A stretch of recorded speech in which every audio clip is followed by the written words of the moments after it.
Ayla. I'm Billy. I'm Jason. And we're summer interns at the Forge Garden, here to teach you about hydroponics. Hydroponics is an advanced gardening system that differs from soil gardening in several ways. The first being that hydroponics does not use soil and instead uses a substrate or a neutral medium to support the plant as well as hold oxygen and moisture. A second key difference is hydroponic systems utilize water and nutrients much more efficiently, which can increase yields by 200 to 800%.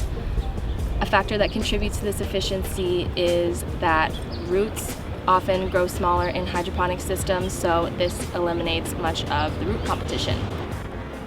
A last key difference is hydroponic systems reduce pest problems, as soil is a big contributor to attracting pests. There are many advantages to growing hydroponically as opposed to growing in soil. One of the biggest ones being that you don't actually have to grow in soil, meaning that you can grow plants in any conditions, even indoors.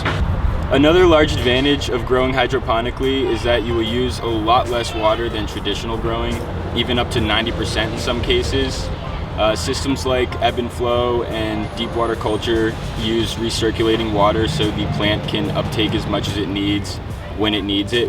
With the ability to add precise amounts of nutrients, a hydroponically grown plant can grow faster and also achieve its full growth potential quicker than a plant grown in soil. Another large advantage to hydroponics is the less amount of space that it takes up.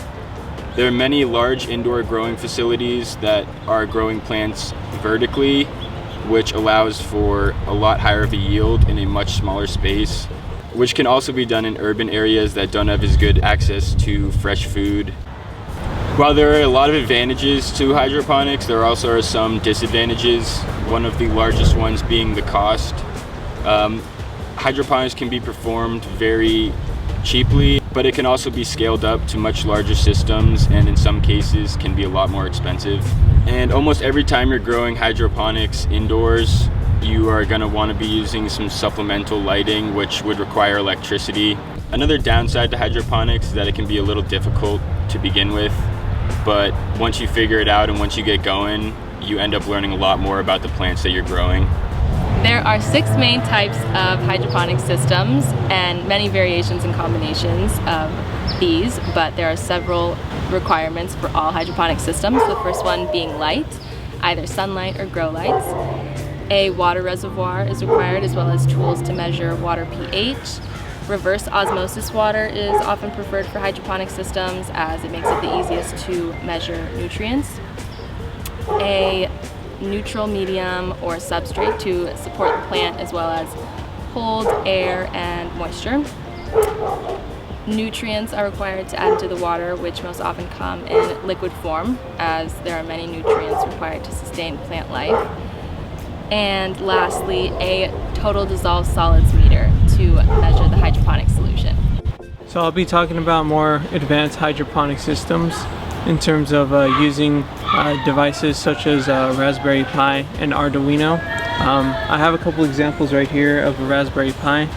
This is Raspberry Pi, and it has a lot of the peripherals you would see in a regular computer, just in smaller format, so that they can be used for hydroponic systems to automate things like pH levels, the amount of nutrients you're giving your plants, the humidity, the temperature. We also have an Arduino.